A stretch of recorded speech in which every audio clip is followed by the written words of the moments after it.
The federal government gets the single vote it needs to push through its controversial industrial relations legislation.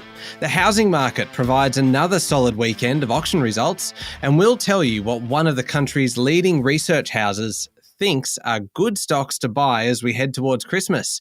It's Monday, the 28th of November, 2022. Welcome to Fear and Greed, Australia's most popular business podcast. I'm Michael Thompson, and good morning, Sean Aylmer. Good morning, Michael. I'm fired up today because often on a Monday morning, there's not that much news around, but wow, what a weekend. Yeah. Came back from holidays and it was all happening. Oh, it's an absolute cracker of a show, and you've got a great interview coming up with one of our favourite guests, backed by popular demand, Matthew Kidman from Centennial Asset Management.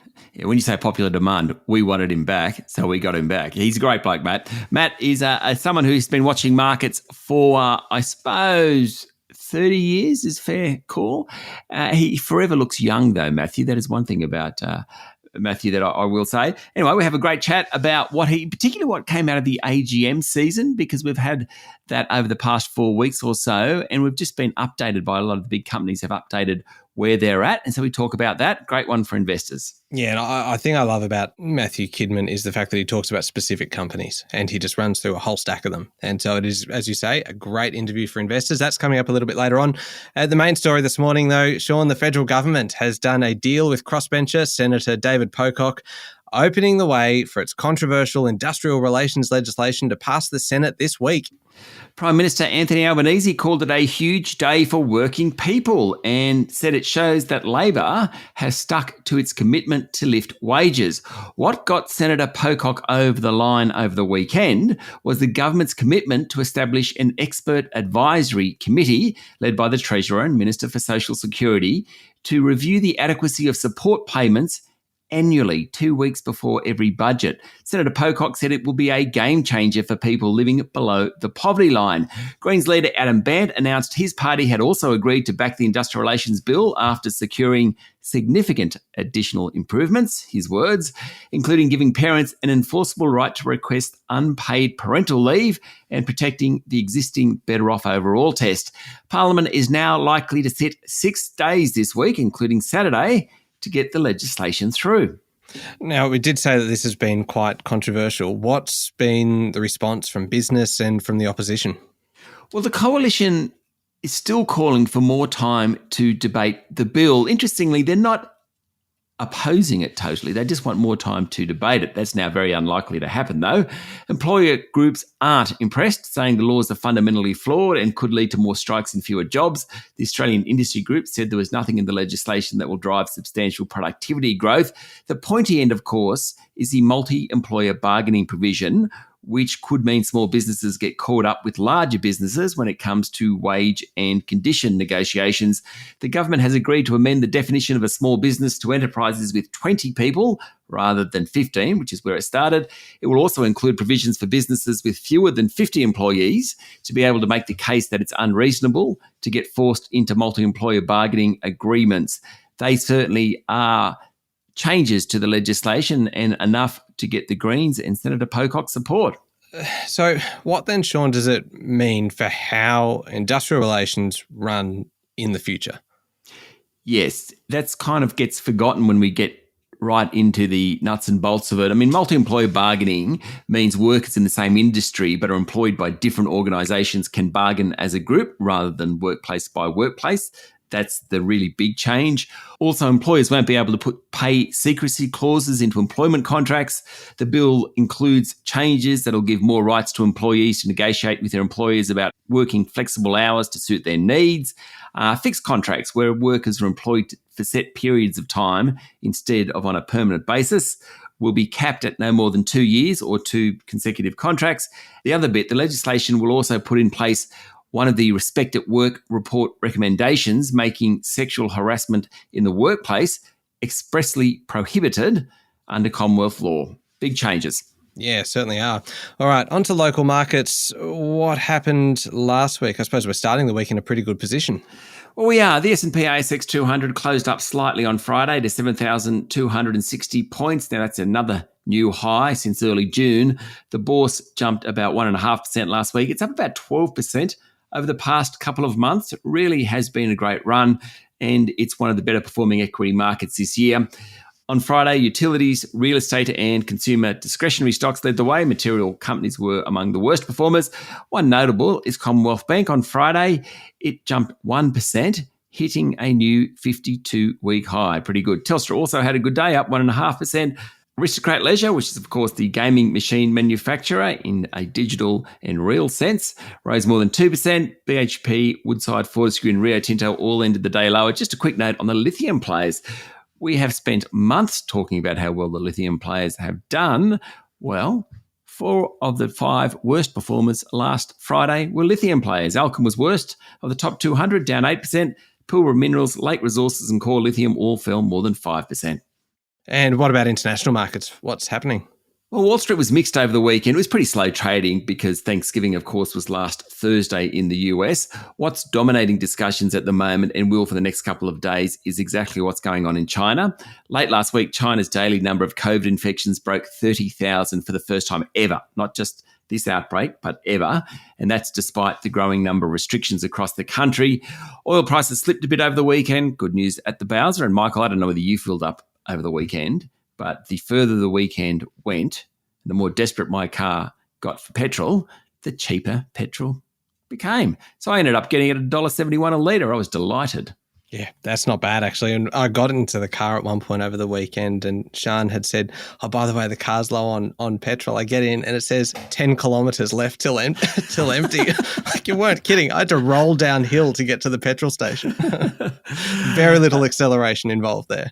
Yes. Gold also was flat over the weekend. It's trading around $1,750 an ounce, and the Aussie dollar starts the week buying about 67.5 US cents. All right, plenty happening. We'll be back in a moment with the rest of the day's business news.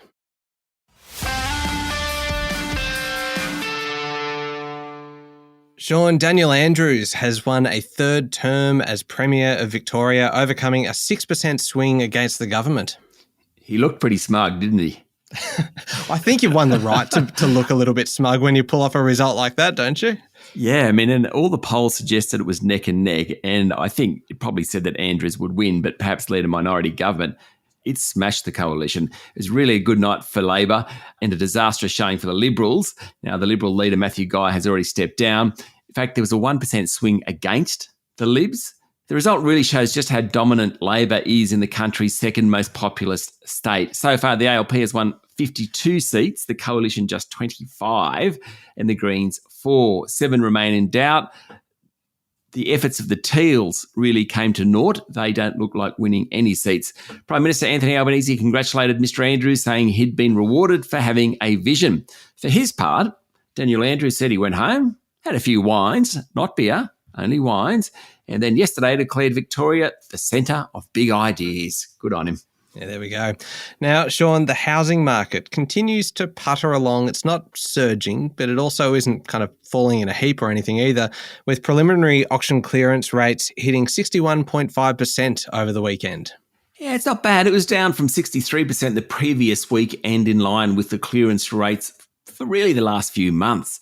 This late in the spring selling season, more properties are coming onto the market. That's normal, but buyers remain cautious. Sydney's preliminary clearance rate slipped to 64.2%. It was up at 67.5% a week ago, which was really a strong performance. Melbourne fell to 61% from 65.5%. Adelaide was at 66%. Still the best of the capital cities, but a fair drop over the past couple of weeks. Canberra was 53% and Brisbane was 47%. Doesn't sound real good for Brizzy, but that's actually a pretty good performance compared to the past few months. Yes, indeed. Now, I mentioned this one at the top of the show. Research house Morningstar has named its top stocks for the next 12 months, believing that the bear market is coming to an end. That's right. Overall, Morningstar says investors should brace for a tough 2023 and the market won't gain much ground throughout the year. So, what are its top picks?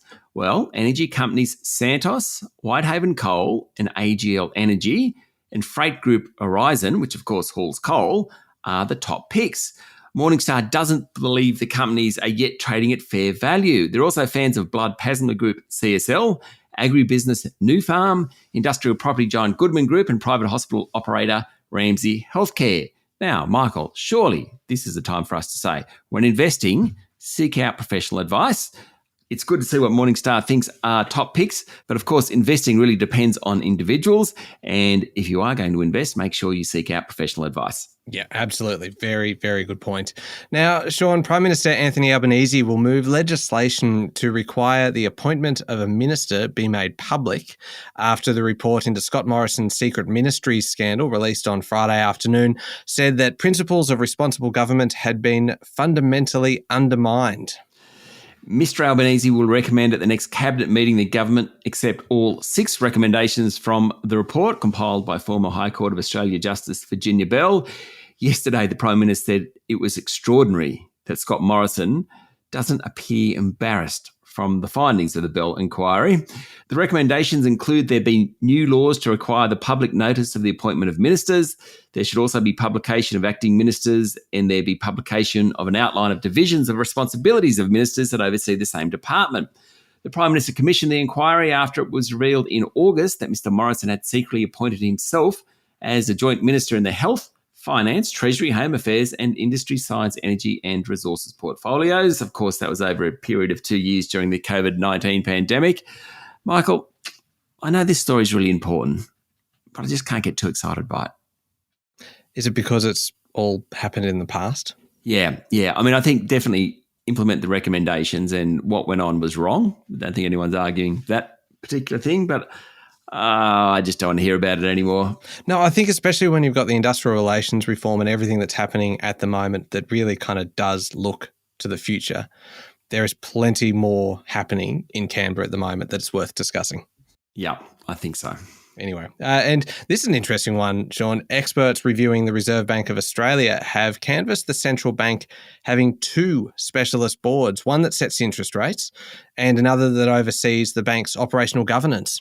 It would certainly be a big change, and I'm not sure the goals would always align between the 2 boards. According to the Financial Review, the top-down hierarchy at the bank could also improve its communication with the public about monetary policy and increase internal debate and openness to outside ideas. A skills matrix for the Reserve Bank board could be adopted to help fill expertise gaps. Now, some of these gaps apparently are labour markets, supply chains and financial markets. We'll see where that one ends up. Finally, Sean, nearly 16,000 Tesla electric vehicles are being recalled in Australia due to faulty rear lights. The Federal Transport Department says the software error means one or both taillights might not work as intended, which could increase the risk of an accident, causing serious injury or death to vehicle occupants or other road users.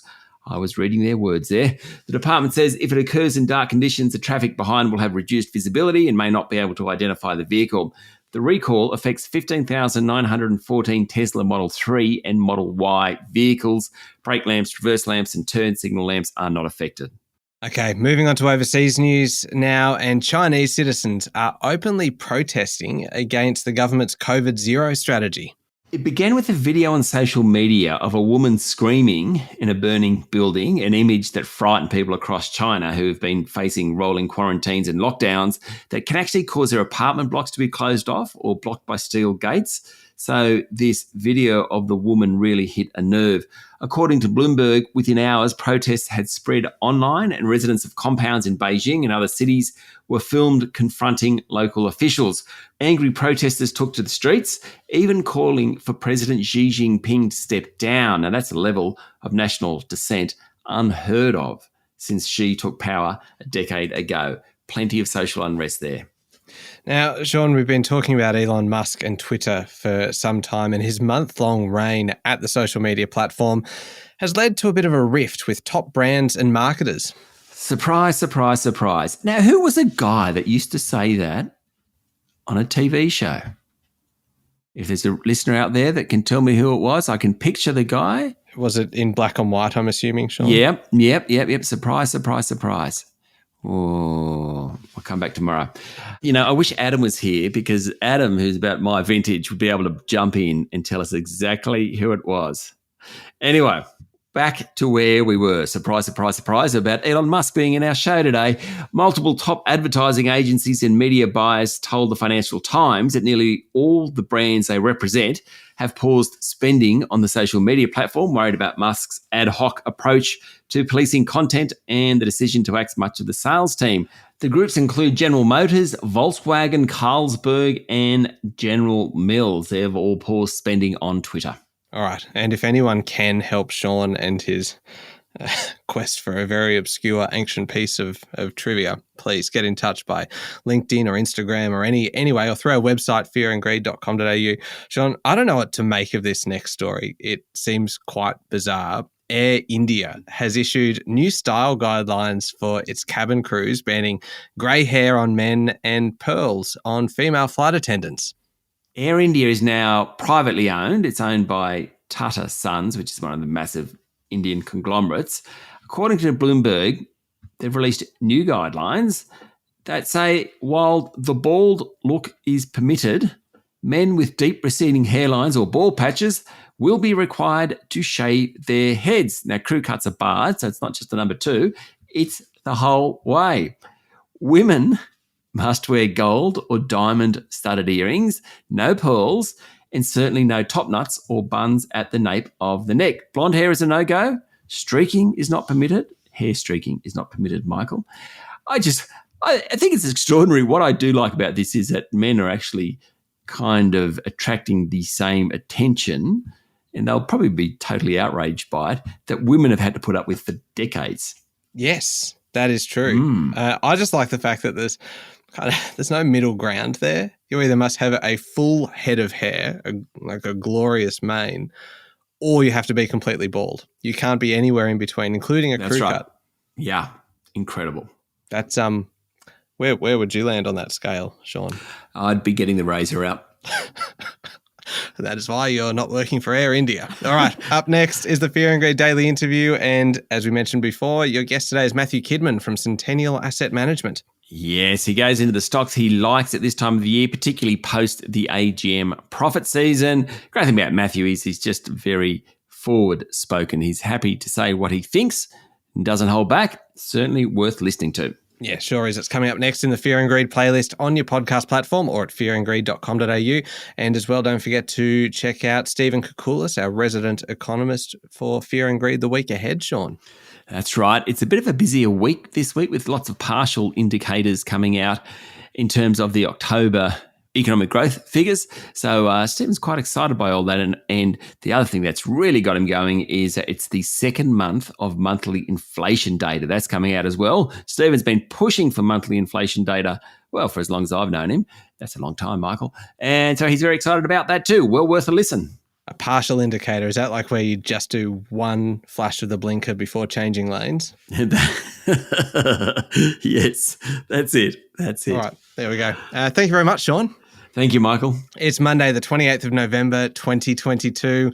Make sure you're following the podcast and join us online on LinkedIn, Instagram, Twitter, and Facebook. I'm Michael Thompson, and that was Fear and Greed. Have a great day.